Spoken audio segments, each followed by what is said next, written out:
Hey guys, am I audible? Yes, no, maybe. Am I audible? All right. So how many of you out here are wondering that why did I not stick to the rather formal greetings of ladies and gentlemen? Some of you? I bet at least some of you, if not all, right? All right. I'll tell you why. I'll tell you why later in my talk. And I don't want you to think that the talk is something about gender bias and all that. It is not something about gender bias. It is everything that is there, outside of this place mostly. But before that, as she said, I would like to quickly introduce myself.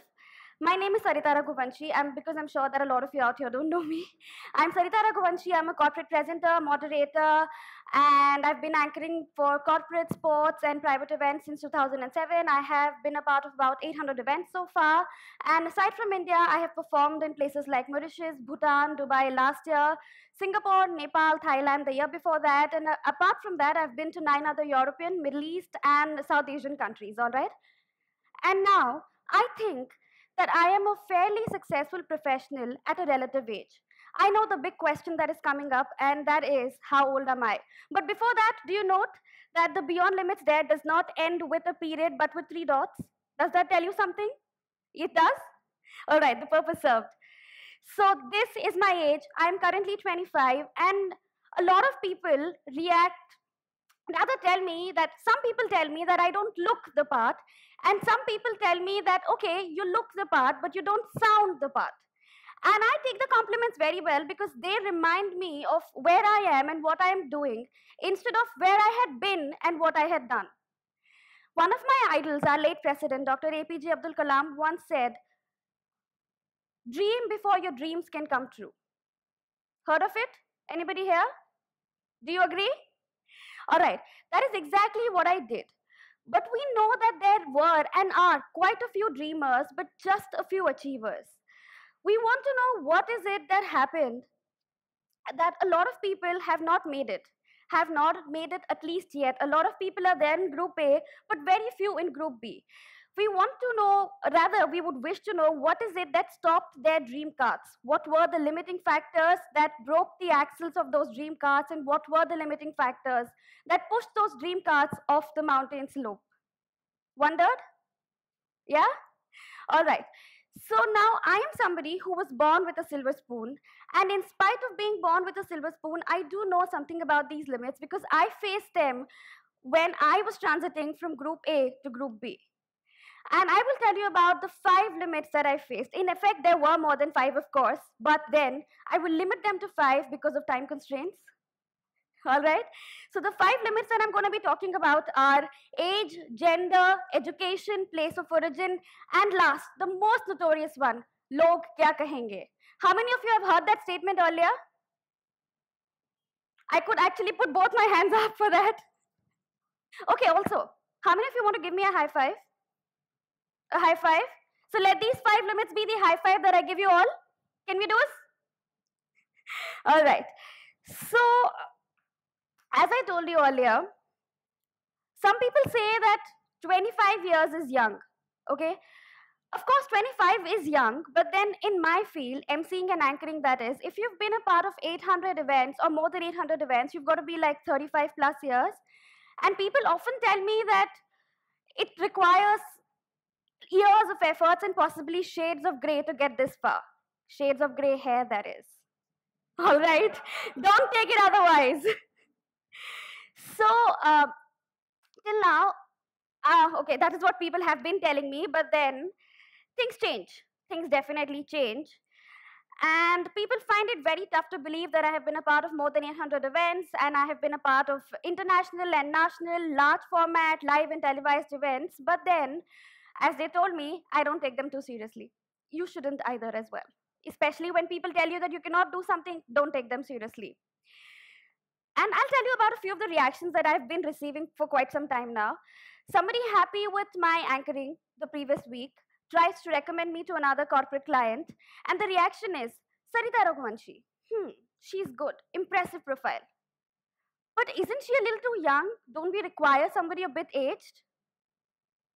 Does that happen with few of you out here when you try and say something that, okay, this is what I want to do, and then people tell you that, oh no, you're too young to do it? Does that happen? It used to happen with me quite often. And a few people might still say that, but I will tell them that you haven't seen me performing yet. All right. But then what happens is, most of them think that you have to reach a certain age to attain certain heights in life, to do important, responsible things, to go high in life. That might be true for Scotch. Yeah, that might be true for Scotch, but not for everything else. All right. What I tell you is that I'm not telling you anything that has not been said earlier, but what I'm trying to tell you is that people often mean that when they say that let age not be a limiting factor to achieve anything in life, what they generally mean is that let old age not be a limiting factor. But what I'm trying to say is that you can take it both ways. Let young age not be a limiting factor. And in fact, if you look around our world, the present world that is, you will find multiple young achievers. Am I right?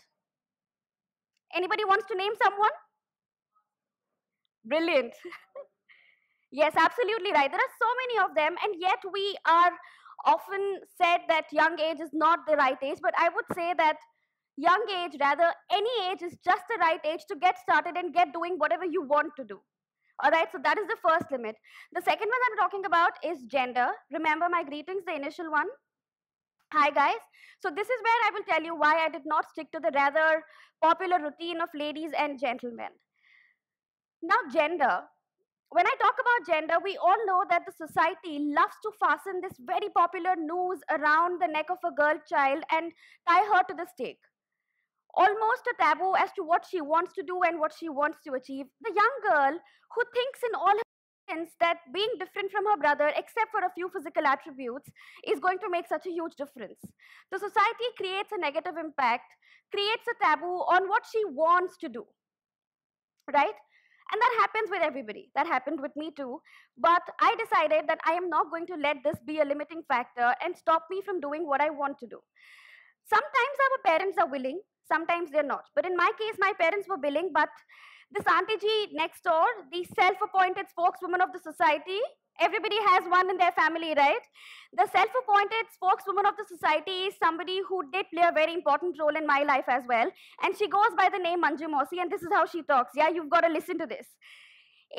Coming home late at 7 o'clock in the night and you allow her to enter the house without a sound hearing, log kya kahenge? Sounds familiar? Yeah? Okay, how about this? Hey, you know who I saw your daughter with last night? Two guys talking in public and laughing, and you allow her to enter the house without a sound hearing? Heard often?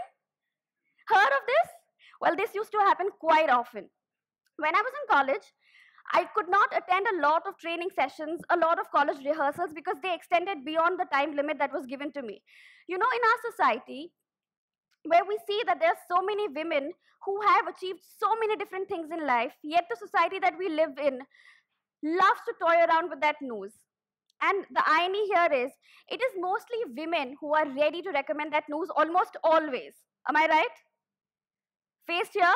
Anybody here who's faced that before? Yeah? All right.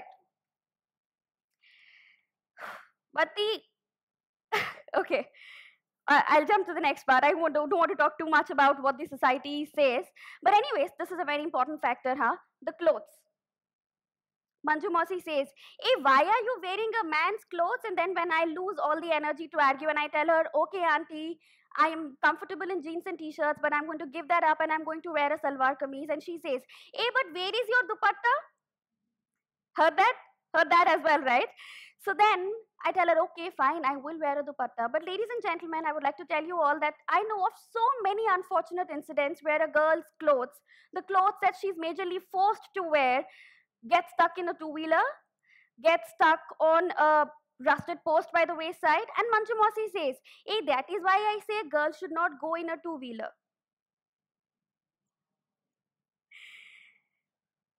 Hours allowed outside the house, what we call timings, girls have to have limited timings and restrictions. As I told you earlier, it wasn't easy for me to attend a lot of rehearsals and trainings that the college offered because of these restricted timings.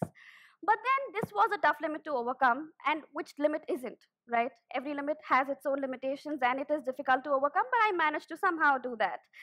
Girls in India are always subjected to clothes, timings, and companion restrictions. Now, the point here is that I don't intend to change any societal mentality or fight with any parent, because this is an emotional point, and I intend to convey that girls have a tough life generally, which we take for granted.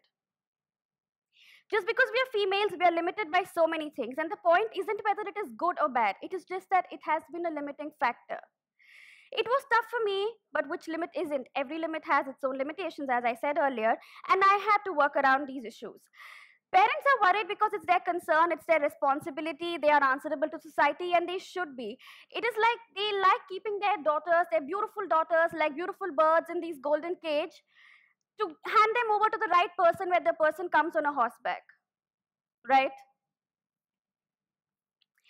But then I had to do something, and I worked around these issues. I had to shift my times to the allowed hours, did compress the work, did double the work in half the time, which required me to forego of certain comforts like shortening the hanging out times, giving up relaxing, and then learning, converting the entertaining hours to the learning hours, watching videos, watching performances, but to learn what to do and what not to do.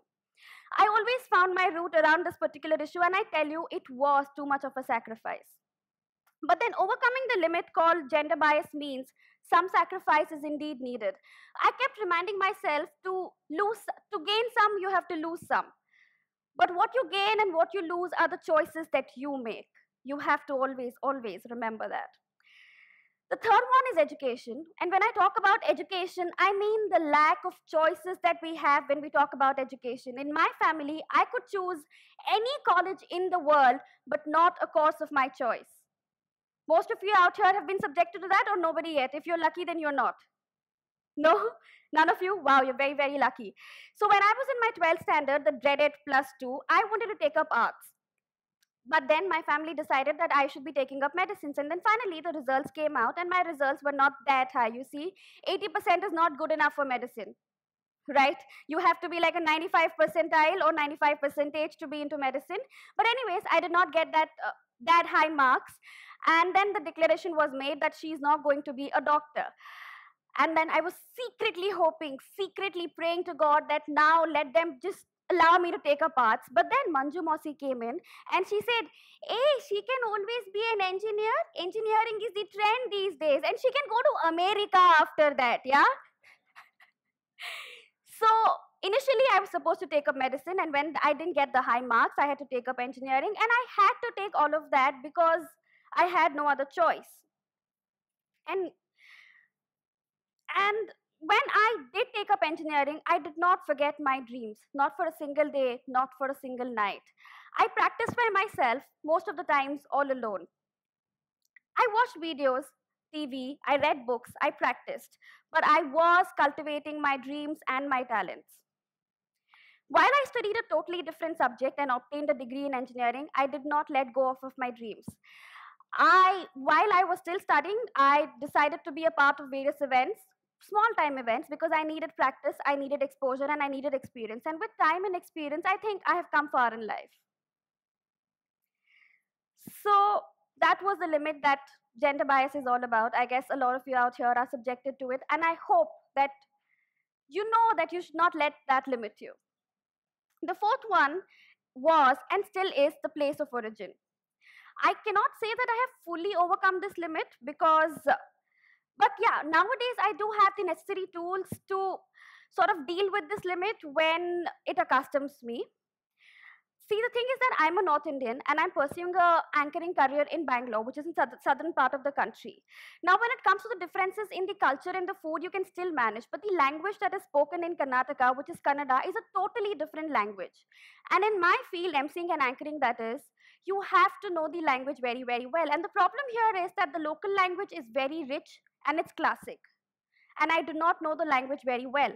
But then I did not let that be a hindrance and limit my passion for public speaking, because I loved being on stage. So I decided to put on my best foot and learn Kannada day and night. And I did that.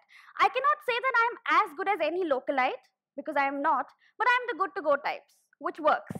But sometimes, I'll tell you, occasionally I am mistaken for a Kannadiga girl, and those are the moments I cherish, because that is the best compliment for my hard work. So you should, no, you know what? As difficult as it is for a for a South Indian to go and make it in North India. It is equally difficult for a North Indian to go and make it in South India. But don't let your place of origin ever be a limiting factor to doing what you want to do in any place of your choice. And now, the most dreaded one. Which one is that? Absolutely right. So, most of our thoughts and dreams are suppressed by the statement log kya kahenge, which is something that we hear very, very often. A doctor's daughter should become a doctor, an engineer's daughter should become an engineer. Okay, maybe doctor, engineer, doctor, but if you dare to make a choice of arts, like I did in my case, the reactions are, what do you want to become? Anchor? What is that? Like on television or on a ship? And then when you finally manage to explain it to them, what exactly the career is, the reaction is, oh, that, okay, log kya kahenge? Log kya kahenge is only with respect to the career. My parents, my family opposed my decision of public speaking, arts, and this unconventional career because of the statement log kya kahenge. No one understood the fact that such societal beliefs kill creativity, talent, and career. I didn't let this be a limiting factor and moved beyond such discouraging statements to pursue a career of my dreams. You know, I was good on stage ever since I can remember, and I knew that I wanted to pursue a career in this. But anyways, so these were the 5 limits that I probably faced and met them head on. And while I was living up to my family's expectations on my left-hand side, I did everything that I could to realize my dreams on my right-hand side. And I pursued my dreams, and right now I'm living a life that I dreamt of. But then, ladies and gentlemen, also I would like to tell you that dreams is not just about one thing, right? Anchoring was one thing for me. Now, the other thing that I'm working on is a book which is about a person and his struggles who chooses a rather unconventional career and how he or she overcomes the limits and decides to go where he wants to go in life. Dream is not just that one thing, it is an amalgamation of things you love doing or what you have dreamt of. It's a life that you wished to live. For me, anchoring was one path, yes, of course, and the book was the next path. But now that I'm living the life that I've dreamt of, I haven't stopped here. I'm trying to conquer every bit that this life has to offer, and in the whole process, I have discovered few more avenues, and now I have new dreams. And I hopefully, perhaps I will come back and talk about the dreams that I am now dreaming of. But my parting words at this juncture would be, what differentiates successful people from the herd is that they took that extra stride at the right time and went beyond limits. Remember to continue doing what you love doing, because you are not meant to be ordinary. You are all extraordinary, and so shall be your future if you continue doing what you love doing. Remember that. Thank you.